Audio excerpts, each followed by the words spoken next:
மகான்களின் மகான் பற்றி இன்றைக்கு சிந்திக்க இருக்கிறோம். பொதுவாக நம்முடைய ஆனந்த ஆரம்பத்தில் 63 நாயன்மார்களுடைய வாழ்க்கை வரலாறை பற்றி பேசிய பெரிய புராணத்து நாயன்மார்களை சிந்தித்திருக்கிறோம். சித்த புருஷர்களாகிய இடைக்காட்டார் பற்றி பேசியிருக்கிறோம். பாம்பன் சுவாமிகள் பற்றி சிந்தித்திருக்கிறோம். புலனடக்க முடிய ஐயப்ப வழிபாட்டை நாம் ஆய்ந்து ஓய்ந்து தோய்ந்து எழுந்திருந்திருக்கிறோம். இந்த இரு பிறவிக்கு இரு மாதரையும் சிந்தையாலும் தொடேன் என்று சொல்லக்கூடிய அறத்தின் நாயகனாக இன்று போய் நாளை வா என்று துன்பப்பட்டவனுக்கும் துயரப்பட்டவனுக்கும் ஆறுதல் தேறுதல் மொழியை சொல்லி வாய்ப்பு தந்த ராமபிரானின் மேன்மையை பார்த்திருக்கின்றோம்.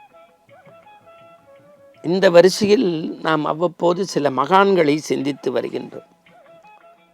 மகான்களின் மகான் அப்படின்னா, நான் தமிழ்நாட்டில் இருக்கக்கூடிய திருச்சுழியில் பிறந்து திருவண்ணாமலையில் ஐக்கியமாகி நம்மோடு வாழ்வியல் நெறிகளை சொன்ன ரமண மகரிஷி பற்றி சில செய்திகளை சொல்லப் போகின்றேன். ஆனால் திருவண்ணாமலை என்றவுடனே உங்கள் கண்ணுக்கு வருவது சேஷாத்ரி மகானும் நம்முடைய ரமண மகரிஷியும் தன்னை பெக்கர் என்று அழைத்து கொண்டு உலகத்திற்கு ஞான மார்க்கத்தை தந்து இன்பத்தை தனதாக்கி தந்த இந்த நூற்றாண்டின் கண்கண்ட தெய்வமாய் வாழ்ந்த விசிறி சுவாமிகள் யோகி ராம் சுரத்குமாருடைய மேன்மையும் பலமுறை நாம் சிந்தித்திருக்கின்றோம். அது என்ன மகான்களின் மகான்? இப்போ மகான் ராமகிருஷ்ணரை எடுத்துக்கங்க, 1000 கதை இருக்குது ஒரே வரியில்.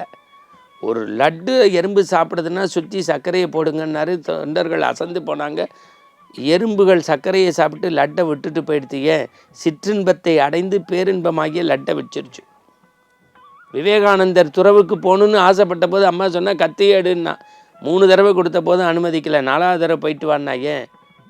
பிடி தன்னை பார்த்தும் கூர்மை அவளை பார்த்தும் இருந்ததை 4வது முறை கூர்மை தன்னை பார்த்தும் பிடி அவளை பார்த்தும் இருந்தபோது தான் பாதுகாப்பு பகுதியை பிறருக்காக யோசிக்கின்றவன் தான் ஞானி. எனவே நீ மகானாக புறப்படலாம், காவி உடுத்தலாம். ஆதிசங்கர பகவத்பாதா அது உச்சத்தின் உச்சம். அக்னித்தையும் நீர்த்தையும் யாரும் பேச முடியாது. ஆனால் தன்னுடைய தாயார் ஆரியாம்பிகை குளிச்சுட்டு ஒரு நாள் வரும்போது மயக்கம்பட்டு கீழே விழுந்துடுறா. காரணம், பூர்ணா நதிக்கரை ரொம்ப தூரத்தில் இருக்குன்னு. நதிக்கு ஆணையிடுறா, இந்த நதியே என் வீட்டு அருகிலே நீ வரக்கூடாதான்னா மறுநாள் அப்படி வளைஞ்சு பெண்டு மாதிரி போகிறது. இன்றைக்கும் நீங்கள் காலடிக்கு போனால் தெரியும். நதிக்கு ஆணையிட்டார்னா அவருடைய பக்தி சிரத்தை, அந்த மகானுடைய நெருப்பு. மாத்ருகா பஞ்சகத்துக்கு முன்னாடி அந்த நெருப்போட பேசுகிறார் அவர் தாயாருடைய உடலை போட்டு.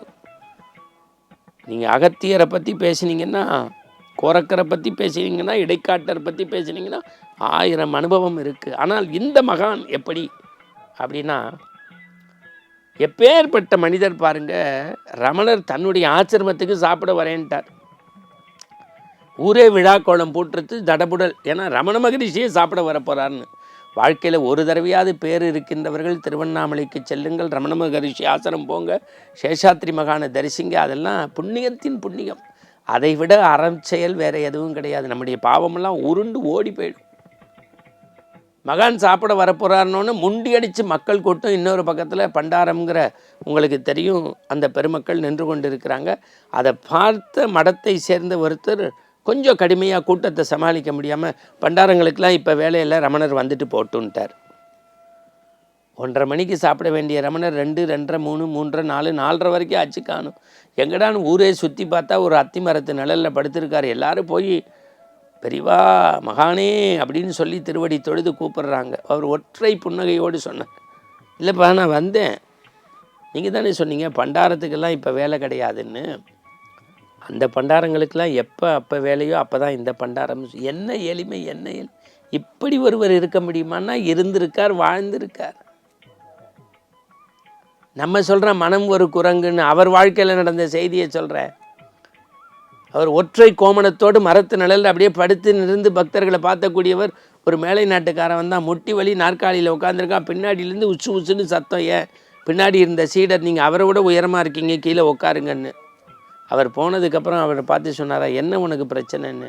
இல்லை, நீங்கள் கீழே உட்காந்துருக்கீங்க, அவர் மேலே உட்காந்துருக்காரு. ஓ, அதனால் அது சரியாக இருக்காதே அப்படின்னாரா. அப்போ எனக்கு மேலே குரங்கு உட்காந்துருக்கேன் மரத்துக்கு மேலே, அப்போ என்னோட அதுதானே பெருசுன்னு ஒரு சிந்தனை சொல்லுதுன்னாராம். விக்கிச்சு போனானா சீடன். இருக்கும் இடமா முக்கியம், இதயத்தின் தூய்மை முக்கியம் அல்லவா? அவர்தானே மகானின் மகான். நாமெல்லாம் இன்றைக்கி திருவண்ணாமலை போகணுன்னா ரிட்டன் டிக்கெட் எடுக்காமல் யாராவது போகிறோமா? திருச்சுலியிலிருந்து புறப்பட்டவர் திருவண்ணாமலை. நினைத்த மாத்திரத்திலேயே முக்தி தரக்கூடிய அண்ணாமலைக்கு அரோகரா சொல்லக்கூடிய அந்த தளத்திலே நடந்து தவழ்ந்து அதிசயங்களை செய்து எளிமையாக மக்களோடு மக்கள் வாழ்ந்து இந்த மண்ணுலகில் கரைந்தார் என்றால் அந்த மகானை தமிழ் சமூகம் நினைப்பதும் கேட்பதும் அவர் ஆசிரமம் சென்று அவருடைய வாழ்வியல் சிந்தனைகளை பின்பற்றுவதும் தான் ஆனந்தத்தின் ஆனந்தம். இந்த அருள் நேரத்தினுடைய நோக்கமே அடுத்த தலைமுறைக்கு ஆன்மீகத்தை விதைக்க வேண்டும். தமிழகம் மட்டுமல்ல, பாரத தேசமே அன்பால் ஒன்றிணைந்து ஆன்மீகத்தால் துளிர்த்து தளர வேண்டும் என்பதுதான் எங்களின் நோக்கம் என்பதை சொல்லி மீண்டும் நாளை காலை புதிய விடியலில் ஆனந்த ஆரம்பத்தில் நல்ல ஆன்மீக செய்தியோடு உங்களை சந்திக்கும் வரை குழுவினரோடு விடைபெற்றுக் கொள்கின்றேன். சிவாய நம, சிவாய நம.